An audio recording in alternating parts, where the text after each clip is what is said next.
This is the Menopause Movement Podcast. I'm your host, Dr. Michelle Gordon. Now, here at the Menopause Movement, we've surveyed over 50,000 menopausal women. And through this, we've discovered that the number one cause of menopausal suffering for our clients is weight gain. Now, you've said things like, how do I lose the menobelly? I don't recognize myself anymore. How can I get me back? When menopause hit me out of the blue, I had no idea what was happening. And when I gained about 50 pounds overnight, I hated what I saw in the mirror. The menopause movement exists to provide world-class transformational education to women who are suffering from the symptoms and effects of menopause. And we're here to give you the education you need to get your life back. We want menopause to be the best time of your life. I mean, it is for me, and I want that for you. After years of trial and error, I finally cracked the code with my menopause weight. And now I want to share with you how I did it. I realized that what helped me the most was a challenge. So we've created a challenge for you to help you lose your menobelly. Simply go to menopausemovement.com/challenge to sign up. I'll see you there. What's up, everyone? Before we get started, I wanted to give you an update. Remember a few episodes ago when Lucy Seligman was on and I was complaining of this frozen shoulder on my left side? Well, I'm happy to report that after that episode, I braved another shot in the arm, so to speak, and I went to about 15 physiotherapy sessions. And the end result is I have a 90 to 95% function of this arm without any pain. So isn't that awesome? I'm so excited that I was able to do that. And so I just wanted to give you that update. So anyway, today we welcome Kathleen Finlay to the podcast. She's the president of a local not-for-profit farm called Glynwood. And I've learned a lot about farming and the importance of regional cuisine from her. She's a leading educator in the small farm movement here in New York. And she's been a leader in the regenerative agriculture movement for most of her career. She's also been instrumental in organizing women who want to work for environmental progress. Since arriving at Glynwood in 2012, she has refined the organization's mission and become a national figure in the world of progressive agricultural nonprofits. Under her leadership, Glynwood has become a premier learning hub for food and farming professionals. Previously, Kathleen was a director of Harvard's Center for Health and the Global Environment, where she developed and shaped programs to educate communities about the correlation between human health and the global environment. She created a farm-friendly food policy for dining services and produced a comprehensive online guide to nutritional, seasonal eating and cooking in the Northeast. She also co-founded the Harvard Community Garden, the university's first garden dedicated solely to the production of food, produced 2 award-winning documentaries, Once Upon a Tide and Healthy Humans, Healthy Oceans, and co-authored the book Sustainable Healthcare by Wiley in 2013. She also founded Pilates, a membership organization working to advance women's leadership in the sustainability movement. She holds a degree in biology from UC Santa Cruz and a Master of Science in journalism from Boston University. She's authored numerous reports and publications and acts as an advisor to various environmental and community organizations, including Congressman Sean Patrick Maloney's Agricultural Advisory Board and Senator Kirsten Gillibrand's Agricultural Working Group. If you've ever wondered what a CSA is or how to get more local produce into your diet, this episode is definitely for you. During the podcast, we talk about Kathleen's experience with menopause, how she came to New York, what is regional cuisine, the importance of community in developing regional cuisine, the role a CSA plays in regional cuisine, where you are, where I am, GMO crops versus hybridized crops, regional cuisine in the Hudson Valley specifically, our health and how it benefits from whole, real regional food, asking for help to complete any project, especially as a woman, and what that means. And stay to the end to find out the role women play in the national regional food movement. At the end of the episode, visit menopausemovement.com/blog, where you can find the show notes plus the links to the books and resources mentioned in the episode. And if you enjoy the episode, be sure to leave a written review, like and subscribe on YouTube, and subscribe to the podcast wherever you get your podcasts so you're always the first to know when each episode is released. And hey, I want to know, what's your biggest menopause struggle? Let me know on Instagram at Dr. Michelle Gordon or on Facebook, also at Dr. Michelle Gordon. And thanks again for being a part of the menopause movement. Now let's get to Kathleen.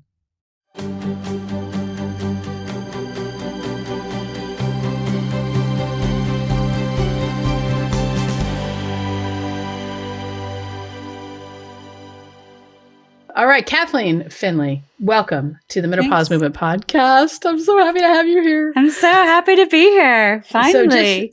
So just as a little bit of background, so I've known Kathleen for, I want to say about 7-8 years.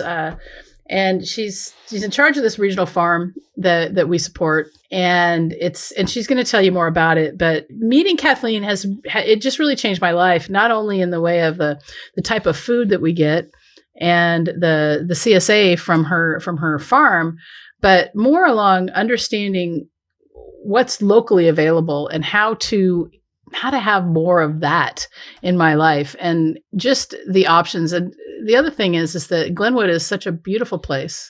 And every time I drive in there, it's just like this feeling of peace just kind of comes down on me with the rolling hills and it's just beautiful. So welcome. Thank you. It's such a pleasure to be here talking with you. So this is the Menopause Movement podcast. And so the first thing I want to find out from you is, let's talk a little bit about your menopause experience and how maybe food played a role for you. Yeah. I mean, let's use the present tense. It's happening right now as we speak. So I'm sort of perimenopausal. My periods are starting to get irregular and heavy and all of that fun stuff. Right. And so far, not a ton of symptoms, but it does feel like, I'm like consuming all this information, including your amazing work, trying to be as informed as I can as I go through this pretty dramatic process, and how I'm just constantly amazed that we spend so much time talking about adolescence and adolescence for women in particular. And then it's like, yeah, you're going to go through this other huge hormonal shift and chapter change and life change, but we don't really talk about it that much. Yeah, it's like this secret society that no one's talking about. And and that's the reason why we have the menopause movement. Yeah. More than anything else, is just like, let's break the silence and start talking about it and make it better, make life better. Yeah. But I feel like for any kind of disruption, the key to resilience is, going in feeling strong and good. So I do feel like in general, how you eat is one of, as the most important indicators of how you feel and your health. And, I feel strong going into this change. Yeah, that's good. And then I can't wait to get to the other side. That's so like I tell this story of like when I first, when menopause started hitting me, and it was such a big disruption, and I had no idea what was going on.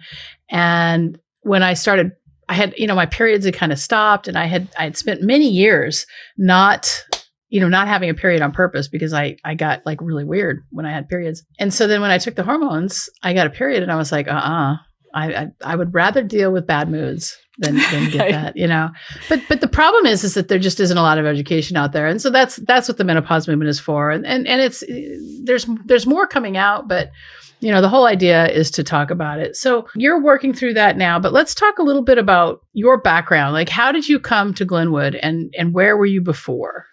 Yeah. My interest in this work stems from a deep love of the natural world, actually. I grew up in California. I spent a lot of time outside in nature, and that created a sense of wonder in me around the natural world. And then I wanted to study biology and really understand how the natural world works, and then started learning about all the ways that we depend on nature for our health and well-being, and the threats to nature, and that means threats to us. So that led me to kind of an interesting path of ocean conservation and an initiative around ocean and human health in my maternal home of Bermuda. My mother was born and raised in Bermuda. And from there, that led me to Harvard Medical School, where I was working at a center that was founded by physicians who were using the voice of the medical community to bring awareness to how the impacts to the natural world ultimately affect our own health and well-being. And I was there for a long time, and that work was awesome. We looked at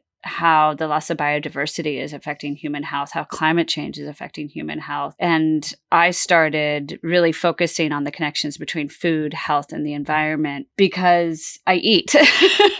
And eating is such a fundamental connection to the natural world that as a communicator, it felt like, that everybody can relate to how we eat, and we can start to think about how what we eat depends on nature and the threats to that, to those ecosystems ultimately affect us through food. I remember when I lived in California and I drove up to Northern California for something, to go visit somebody, or drove through there on my way to Washington or something. And I remember just seeing miles and miles and miles of farmland and thinking, this is how we get fed. Yeah. And I grew up in the 80s, and now, you think about like some of the changes that are happening in farming now, where everything's going small again. Back in the 80s, all the little farms were getting eaten up by corporations. And it's interesting because I liken what happened in the 80s to farms to what's happening to medicine now. Right. And you see all this consolidation in medicine and how there's almost no small practices anymore.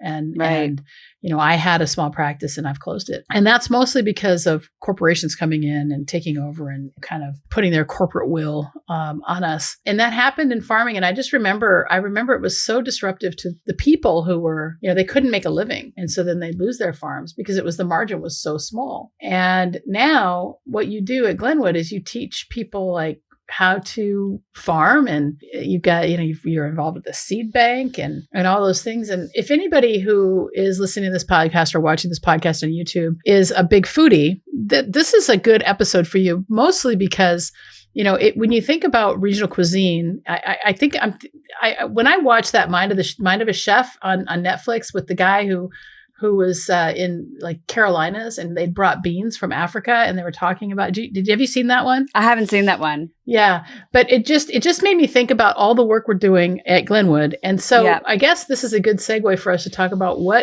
let's just define what is regional cuisine and why is it important to us? Yeah. And that reality that you describe in the 80s is really apt. And that reality is all through the Midwest, of course, these big, homogenous, large tracts of land controlled by very few companies, whether you're talking about seed companies or aggregating companies or processing companies. That is still very much a reality. And what we're trying to do at Glynwood is create a much more decentralized system, which is what you're describing as the before, where what's possible, what's most important to us at Glynwood and to me personally is sovereignty. So we talk a lot about food sovereignty at Glynwood, and what does it mean for all of us? And that there's a foodie element to that, but it's actually way deeper in terms of like social justice.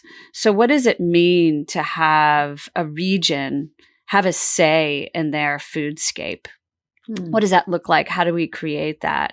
It's certainly really hard to do in the conventional system that's controlled by very few, typically guys who are after a profit. It's much easier to do in the system we're trying to build here in the Hudson Valley, where you have smaller farms. They're in direct communication with their consumers. They're hearing what those consumers want. They're able in many ways to grow things. Like today, I belong to one of our participants in one of our farm business incubator programs. Choi Division grows Asian vegetables, mostly for Asian communities in New York City. And there's an Indian CSA.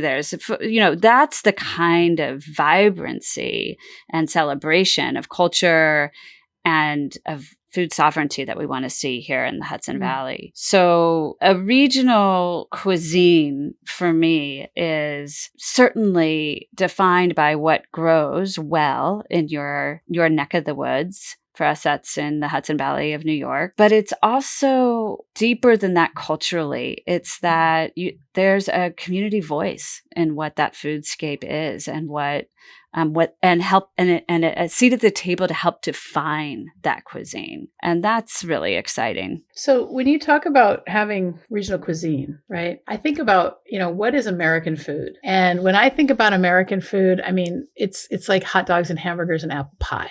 And that's what the world thinks American food is. And, our version of pizza and all this stuff that isn't real food.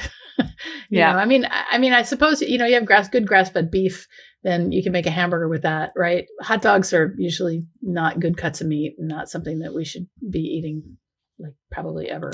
Yeah.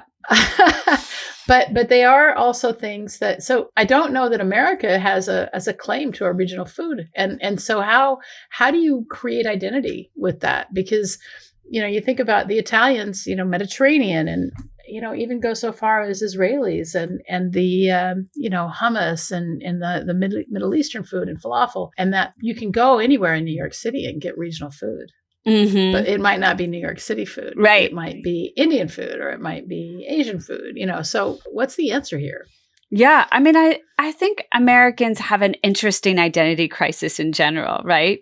So, and what's beautiful in my view about this country is that there's folks from all over the world who are part of our society. And that hodgepodge of cuisine is like nowhere else in the world. Like, it's hard to get some of the cuisines you just mentioned in regions that kind of are true to their heritage. So I think that's to be amplified and celebrated, and part of the identity of an American cuisine, that it is made up of all kinds of inherited and transported, migrated cultures. For the Hudson Valley in particular, or for different regions, certainly there's a California cuisine, fresh, beautiful, seasonal, close to harvest, healthy, clean. That's like, that's great. And then you can take any spin on that you want, but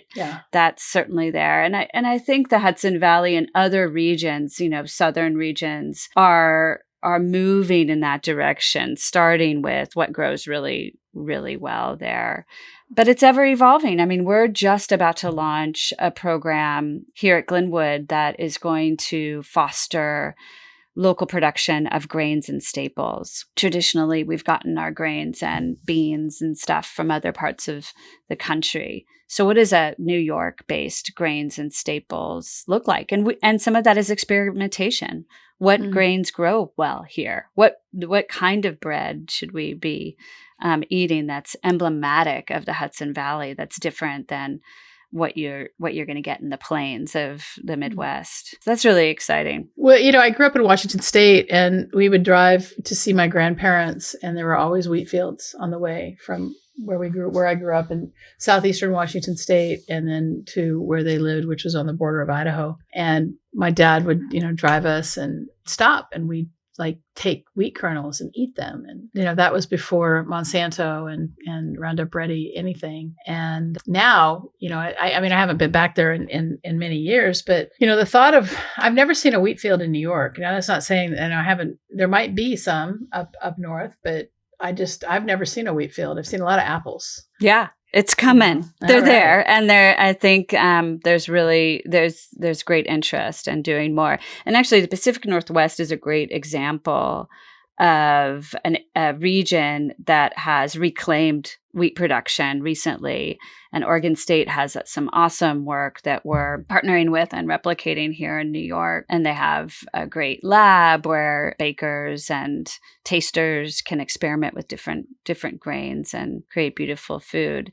I guess there is a stereotype of the hamburger is such a great symbol of everything that's wrong with an American diet, basically, from the typical white bread that's been pumped full of God knows what, that it really doesn't even come close to what whole wheat bread is, to the ketchup, which is basically just red sugar, to the meat patty, which is 9 times out of 10 going to come from a confined animal feeding operation and like mass produced meat. It's like, if you can kind of take every part of that and think about why we as a country need to rethink food in many ways and embrace some of the wonderful work that's being done, and because of Glynwood, but because of other regions who are part of this good food movement. Yeah, we have a lot of listeners in California and Texas, and the one thing would be if we could give them some resources for where, their local areas, like what, how they can find regional cuisine or at least, farms that are small. Yeah. I mean, I think one of the best ways to participate in your local food movement is by joining a CSA. And CSA stands for Community Supported Agriculture. And typically how a CSA works is you buy in one lump sum, you subscribe to a season, and then you're really a shareholder, essentially. You're an investor in that farm. The farmer is psyched because they get the cash when they need it, which is in the off season. So they use that to buy their tools and their equipment and labor, and they know how much income they're going to have throughout so it's a pretty simple business model. Works really well, especially for new entry farmers just getting into business. And then each week, typically, you get your share, the return on your investment. You get part of the harvest. And so there's websites where you can find your local CSA, and they have drop-offs in cities. So it's not like you have to live next door to your farm. There's plenty of drop-offs in New York City and San Francisco and Boston and Austin. And the health benefits of that have not been studied thoroughly, but the few studies that have been done are pretty impressive. Like doctor visits cut in half after just one season. Wow. Co-payments of medication, especially for diet-related illnesses, significant drop. So you're sort of, you're put on basically a local regional diet. And it does a couple of things. One, you're going to eat more fruits and vegetables. Those studies have been done. That's pretty easy. The interesting work, this is the work of Jennifer Wilkins at Cornell, is that I learned is that the numbers of fruits and vegetables is important, obviously, but actually the diversity of those fruits and vegetables is important. So if you're eating tons of broccoli every day and you might be hitting your servings, you're just getting what broccoli can give you. So the spectrum you get through CSA as a season unfolds, and this is just for vegetables, can be really beneficial. So that's her interesting work. And now there's all kinds of CSAs. Like I said, I belong to some that specialize in certain vegetables, but you can do a meat CSA, you can do dairy CSAs, grain CSAs, cheese CSAs. Yeah. Well, it is a really great business model because you're just going to pay for it and then you're going to get whatever gets produced. It's also a small risk if the farm fails, but that just goes with the place, right? Yeah, it's the risk, or you get you're in it with the farmer. Exactly. Yeah. So, we had an awesome year last year, and the actual price per share was way higher because we put some deer fencing up. We didn't have as many pests, and our farmers are getting more savvy. And so you actually was a win for the customer. Doesn't always happen. Yeah. Well, it's funny because with COVID, we've seen a rise in home farming, and I was the first one on my block to have a front yard farm, not farm, but, a little garden patch. Yeah. And when it went up, and that was back in, I want to say March of 2014, and I already had a pretty successful plot in the back. And so we put one in the front because it has full sun. My next door neighbor came to me and said, move it. And I'm like, no. Wow. Yeah. I said, this is food. I said, I can take my lawn and turn it into food if I want, and it's okay. And I don't have to answer to you or anyone else. We don't have a homeowners association. And now I've seen multiple farms, garden patches or plots or vegetable plots in others, in my neighborhood. And I was the first to do it. And so they were up in arms. I mean, apparently they went around to people in the neighborhood and wanted me to do something about it. And I just laughed at them. Like, no, I mean, because it's a pretty big, it's like 12 by 6 feet or something. I mean, it's not a small thing. And he's like, well, can you move it? I'm like, no, I'm not going to move you. It. I mean, geez. Yeah. I mean, that's the gall of the neighbor. Right. And then I've heard stories of people doing that, and, they end up having like a mini CSA. Like people come and pay the homeowner to pick their tomatoes for the afternoon so it's just interesting that, it reminds me of when we first started working on putting a garden in Harvard, on Harvard's campus. There was some pushback about what that would look like, what that would feel like, would people just come in and pick it, and now it's like a shining, they love the garden. It's like beautiful and people are psyched. So it's hard to be that pioneer, but I'm glad you did it. what makes me think, it makes me think about change, right? And change is always hard. And, you think about the Eiffel Tower. When the Eiffel Tower went up, it was this big, ugly thing that nobody wanted. I mean, it was a lot of controversy, and it was supposed to come down. And now it is the iconic symbol of Paris. And so it's just change is one of those things that people always want to keep things the same because that's what the way our brains work. Yeah. But oftentimes change is better. Yeah. And what a year of change. So you talk about the pandemic, how it inspired people to grow more, which is so fabulous. And that's absolutely true. It also inspired people to find their local farms. So the farmers that we work with throughout the Hudson Valley had more customers than they've ever had. And it was a record-breaking year last year, and it looks like this year. And, I think my theory is it introduced people to their local regional food shed, and then taste takes it from there. Because there's no comparison in terms of eating fresh, whether you grew it yourself or you're getting it the day after from a farm. The taste will make that change, quicker and swifter. And so I think we captured a lot of folks just for them, from their perspective, trying to avoid supermarkets and worried about a supply chain. They just scrambled to find their local farm, but we got them now. Yeah, that's great. That's really great. So let's talk for a second about GMO and what is your view on GMO. And I want to say that there are something, and I just want to preface it with this. There's a rice that has some needed nutrient in it. And that's golden a GMO. Rice. Yeah, that's a GMO that is probably good. But then we have a lot of, this Roundup Ready stuff that, supposedly has Roundup built into the genetics of the wheat, say, or the soy. And that might be why people can eat wheat in Europe, but not in America. Oh, in terms of their own tolerance? Yeah. Yeah. Yeah. Yeah, I'm not a fan. That'll come as no surprise to you, Michelle. Right. Yeah.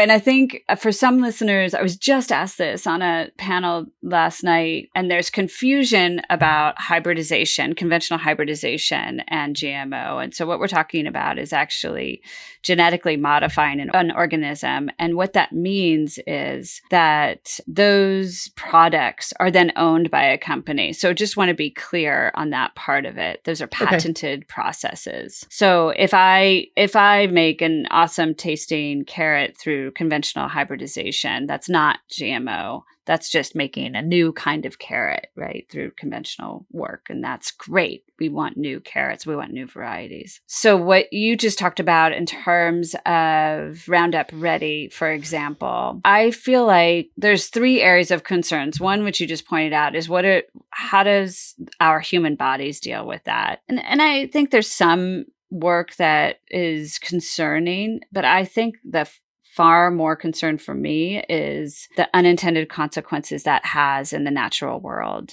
So what does that do to the pollinators, for example? We know so little about pollinators and how they are instrumental to fertilization in the natural world. And so as we control down to the genetics of large growing fields of these products, what consequences did that have with how that plant interacts with the rest of nature? We don't know the answer to that. And so that concerns me. And then the thing that I think concerns me the most is the patent process and the ownership of those products, because what that means is you can't seed save from a genetically modified plant. So you're constantly every year going back to the company for their patented product. So it's a little borders on some kind of almost like serfdom. I mean, I think that's extreme, but you're sort of totally beholden to this company that owns the thing you're growing. And then if it turns out you need to pair the thing you're growing with the other thing the company is producing, you're like buying completely from that company. And so this sort of capitalistic driven ownership of plants that a farmer is growing out for the company, that system really scares me. Yeah. It's the opposite of food sovereignty, actually. So who has a voice at that table? Not me as an eater living next door to that farm. So that's my take on GMOs currently is more the kind of the financial and capital aspects of it. Yeah. I mean, well, I've also heard stories of, one farmer laying down seeds from a GMO, and then, or maybe they've leased the land from that company, whatever. And then the seeds have blown onto somebody else's farm. And then that farmer was charged like with stealing or with, or having to pay but they never planted that. And I don't know what the outcome was of that, but it does seem, I mean, there's a lot of unfairness that happens, I think, especially in food, and we don't have to worry about it. A lot of people just don't have to worry about food supply here in America because it's just, you just go to the store and get it and it's there. And it's just not something we think about. And that's something I think we could probably start to change. Like, where is your food coming from? And can we get our stuff more regionally? And so with that, let's just talk for a second about your vision for what's going to happen in the Hudson Valley, the regional view for what your dream is there. Yeah. My dream for the Hudson Valley is just that, something you just mentioned. So it's a region defined by food, where food is sort of paramount to the sense of place, the culture, the connection to land, and is recognized nationally as a place of bounty for good food. And really a place where that level of food sovereignty is felt, not only in terms of the farmers having being able to make a living wage and being able to get access to land, but also for the eaters to have a sense of a voice in their own foodscape. So that's the grocery store that you just referenced. We can all go to, but the decisions about what's in that grocery store lie with a handful of people. That are also making those decisions based on their bottom lines, not necessarily thinking about the eaters in a community and their health, right? Right.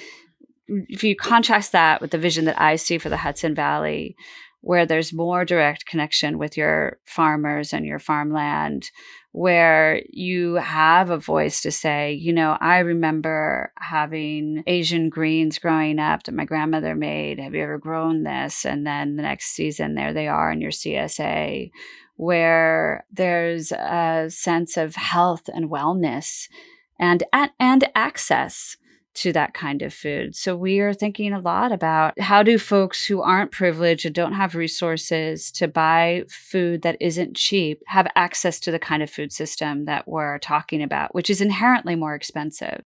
And we think a lot about that these days, and we're setting up mechanisms to be able to help farmers produce food for folks that are food insecure and that have limited resources, and to be able to have resources that help with CSA subscriptions to make them more affordable and have the payments not be one lump sum and all kinds of things like that.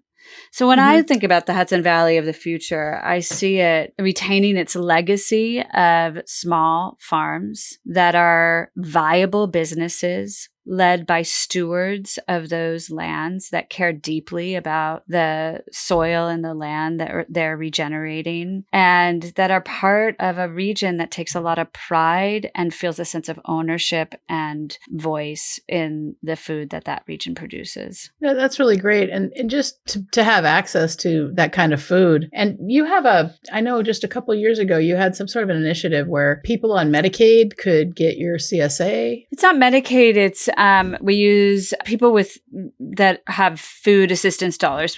They're called SNAP dollars. Okay. So they can pay for their CSA with those SNAP dollars. And that the mechanism for that is that you only get your SNAP dollars from the federal government in installments over the year. So that one early lump sum that I talked about is difficult. So we simply created a mechanism where we pay the farmer up front Glynwood does, through a fund. And then as the SNAP dollars come in, it replenishes the fund. So it just makes it easier for folks to be able to have that subscription without the farmer missing out on that early payment. That's really great. Now, let's say somebody here goes out and gets a CSA and, they've got something in there that they don't know how to cook. How do you, because that was a problem that we had. Yeah. Was that, we were getting things like turnips and rutabagas and stuff that we didn't normally eat. And so how do you address that obstacle? Yeah. So we've, by building a coalition of CSA farms here in the Hudson Valley, and that's replicated in other regions, pulling together the farms that use this kind of distribution method. We created, for example, a magazine that's distributed with your CSA share. And every magazine has like, what the hell do I do with a rutabaga or whatever? And there's recipe cards, and there's how to store it, and there's cooking demos online. So we try to, I think but I want to say that for any individual farm to be able to provide those resources, that's really hard. They're farming. They're out there farming. They're not marketers. They're not recipe developers, right? They're not, putting together graphic design recipe cards. But by pulling 100 or 150 farms together and the Glynwood resources, we are able to produce information and resources for CSA customers that we distributed through all of those CSAs. That's so great. And, I do think you have to have a certain amount of joy and play and curiosity with a CSA to want to learn. And then once you do, so funny because you say turnips and I'm like, I kind of remember my first CSA with turnips in it and being like, what do I do? But now turnips are like, oh my God, turnips so easy. It's just you just slice it up and put it in a salad. It's like everybody goes bananas about it. So you start to learn, and then they become all you can pull it out of a hat. Like I'll deal with a turnip or a rutabaga any day. Mash is really good. Right. I know. Those are just a couple of vegetables that not everybody eats every day. We all know what to do with a potato and, because they're just so ubiquitous. So we know that eating better affects our health. We know this, right? And we talk about this a lot at the menopause movement, that food is your medicine. This comes back from Hippocrates way, way, way back. And the biggest question I have, and I think that anyone who does primary care, so the doctors or maybe nurse practitioners who do primary care, how can they help their patients in understanding regional cuisine and then maybe kind of getting them off medicine? Mm-hmm. Yeah. I think that the food as medicine and food and health movement has been really successful in getting one on the same kind of basic page, right? Mm-hmm. Just as you say, healthy food creates health. And that's true. It would be hard for me to argue that if you lived in New York and you bought all of your vegetables from Whole Foods and they were grown in California and you ate, a really plant-based diet, that those health outcomes wouldn't be as good as mine, for example, where I eat pretty much almost all locally. But I think that the benefits come from a couple of different things. One is the freshness of the food that you're eating, so that does have more nutrients and is better for you. Another is sort of that spectrum as the season unfolds that I talked about, those diversity of fruits and vegetables. But a lot of it is about pleasure and joy and community and place. I don't discount those for things like health and wellness. I think that makes a big difference. When people come, and I see customers come up and pick up their CSA, sometimes they'll have their kids in tow. They're looking at this head of lettuce that was just picked. It's gorgeous. It looks almost like a rose, right? It has like a dark center with the green leaves unfolding. The kids are loving it. They want to eat it. They want to take part in it. The farmer's right there talking about it. That is a different experience. And the fact that CSAs are just as affordable as going to the grocery store is also a big difference in that you can have that experience and it doesn't cost any more to have that very special experience. I think that's really good. So I think the big take home point here is that you join a CSA, you're going to get fresher vegetables and it's not any more expensive than going to the store to get, farm grown stuff from California or Peru or, wherever. So that's something to really think about. And I mean, if people don't want to play with all of the stuff you get in a CSA, there's other, farmers markets are great ways to tap into your local food scene.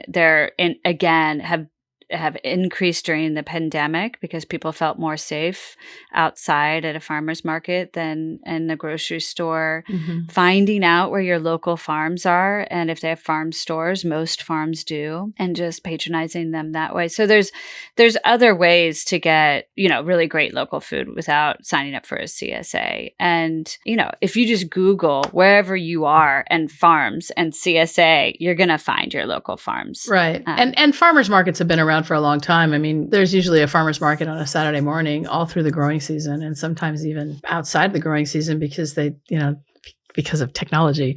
But I think for the physicians and healthcare providers who are giving advice to their patients, a CSA prescription is not a bad idea. I mean, again, there haven't been very many studies done, but it's pretty compelling.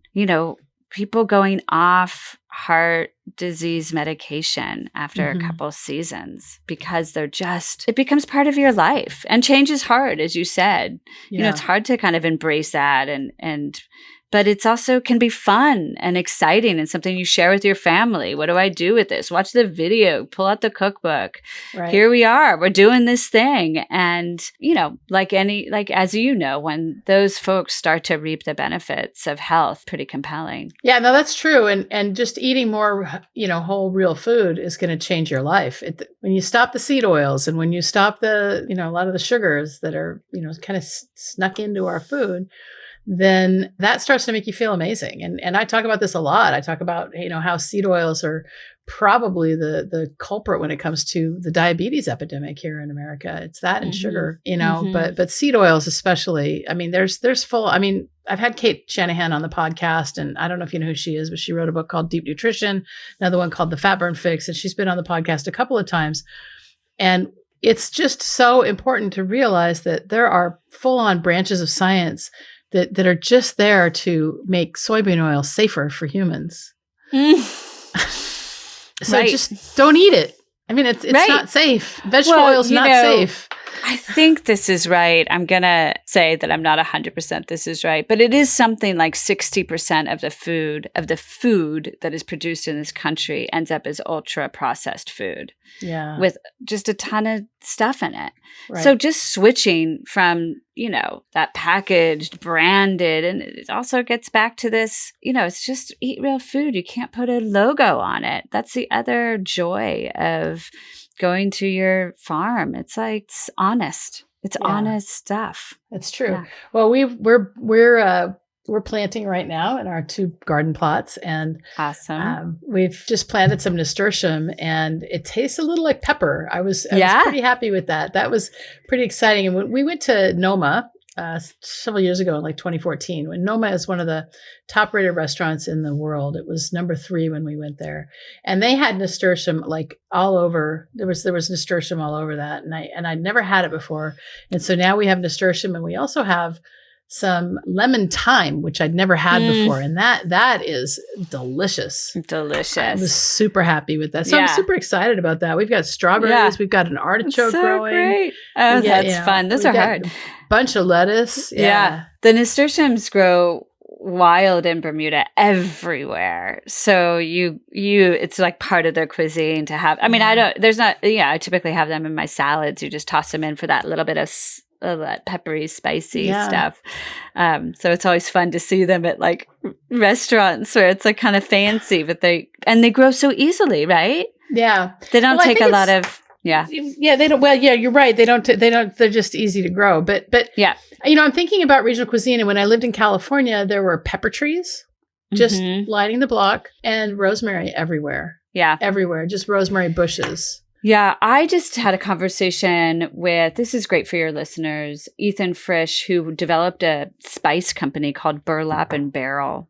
Glynwood's done a bunch of work with him because he sources spices globally, but has the same lens of equity and sustainability and just food that we bring to regional food. So it's like, obviously no one's 100% regional. You want some of the stuff that we can't grow here to be trickled through your meals. And but he was telling, I was asking him about spices in the Hudson Valley, and he was saying that sumac grows everywhere, and sumac is a fantastic additive to almost any dish. So I'm gonna try and harvest some sumac. He says it grows all over New York City, actually. Wow. Yeah. I know about poison sumac. That grows all over California. Yeah. No, I think this is a different. It's a berry. I'm going to find out more about it. Oh, that's great. Yeah. Yeah. But just be careful with sumac, people, because there is a poison role, a poison version. Okay. So let's talk. The last thing that you have here on your outline is what role women play in shaping a food system that works the way we want it to and not the way it has been. So how do we empower more women? I mean, women pretty much, the thing I like to say about women is, we may run the world, but we still live inside of a patriarchy. And so how can we as women get our voices and make things happen?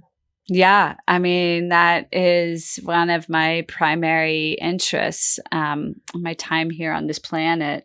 So what's interesting about the food movement is that unlike some other sectors, there are a lot of women leading the effort. And I don't know why that is, whether it's a direct connection with food and women often provide food in households, or that there was some pioneers in the field that were women that got some attention. I'm thinking of Alice Waters and Frances Moore Lapay. But there are a lot of women in leadership in this movement. And that is fantastic. For example, if you compare that with the environmental sector or the natural world conservation sector, it's starkly different. That sector has been historically and continues to be led by white men. So that's one of the reasons that I love working in this sector, is because I see leadership in my gender.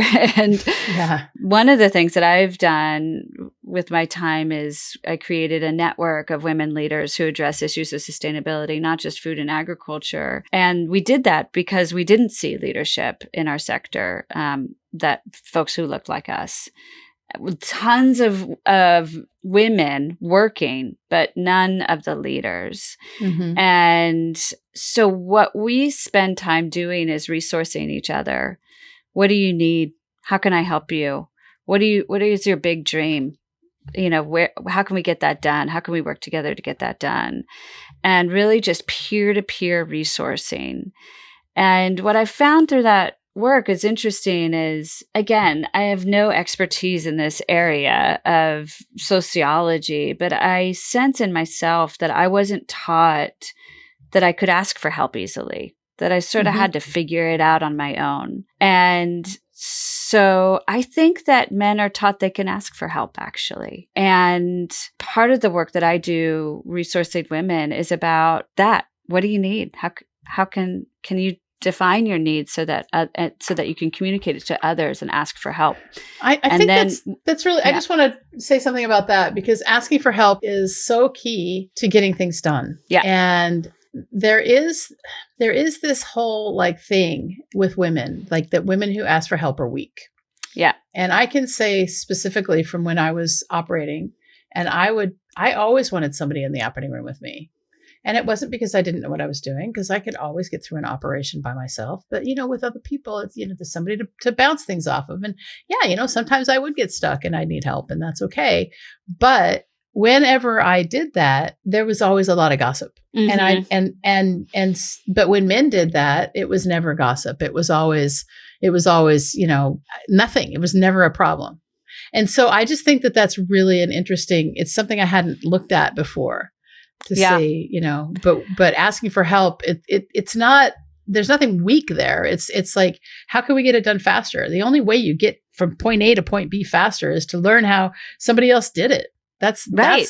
that's what we teach in the Minnow system. I mean, it's like the reason why we have our programs, our weight loss challenge and our Minnow system, the Minnow Mate program, is because, we can shorten that gap for you. And that's the whole idea. So don't be afraid to ask for help. Exactly. I mean, I think menopause is a perfect example. I mean, I fear that women are going through this kind of fundamental change and not getting advice, not even asking for help, not even asking their friends, basically. Right. Like, yeah, what'd you do? Because did it work? Can you think I could do that? Like whatever. It is incredibly interesting to me that is seen as weakness when actually what it takes to ask for help is a kind of deep sense of confidence and self-worth to say, oh yeah, of course I don't know all the answers. That doesn't mean I'm not smart or fabulous. It just means one can't possibly know everything. And you might know this one particular thing better than me, or have connections to something that could help me with what I want to do. So yeah, I do think that I love hearing what other women need and creating and facilitating rooms where those women can talk about what they need, and that resources can be gathered and harvested and given to that person, so that awesome work can be done. And now's the time to do it. Yeah, definitely. Now, I just wanted to say that if anybody wants to join the CSA, it's, first of all, this is probably not going to air until the end of the summer, so the CSA will be closed. But can they get on the wait list for your CSA? I would say get on the wait list for next season. Yeah, for sure. Yeah. Okay. Yeah. Glynwood.org if you're in the Hudson Valley, and then for those of you around the country, just Google your local farms, Google your local CSA, get involved. There's organizations like Glynwood throughout the country that are trying to make this good food movement happen. Yeah. And especially folks that have authority and expertise in the health field. We need you to promote this and bring about this change. Yeah, and you could still donate to Glynwood if you are so inclined. Glynwood's doing really good work here, but there are probably other nonprofit places around where you live as well. So, Kathleen, thanks so much for joining the Menopause Movement podcast today. I really appreciate it. So much fun, Michelle. Had a blast. Thank you so much. Did you know that menopause is not a medical condition? Most doctors don't know this either. I like to say that menopause is the privilege of a long life. And to really take hold of our lives in menopause, we have to unlearn what society and the medical establishment has told us about menopause. This is why I've created this brand new course called Understanding Your Hormones and Managing Your Menopause. I want to show you how you can get on top of your menopause right now so that you can start to see it as the best time of your life. Now, this course is valued at $500 and is in the beta testing phase. And we're currently accepting applications for women to test it out for us at no charge in exchange for feedback and testimonials. But the best part is, because you're a podcast listener, you can bypass the application process and go straight to the front of the line. To register right now, simply visit menopausemovement.com/hormones, and we can get started together right now. Remember, you can get started right now at no charge to you in exchange for feedback and testimonials when you go to menopausemovement.com/hormones. And I'll see you inside the course. Thanks so much for being a part of the Menopause Movement.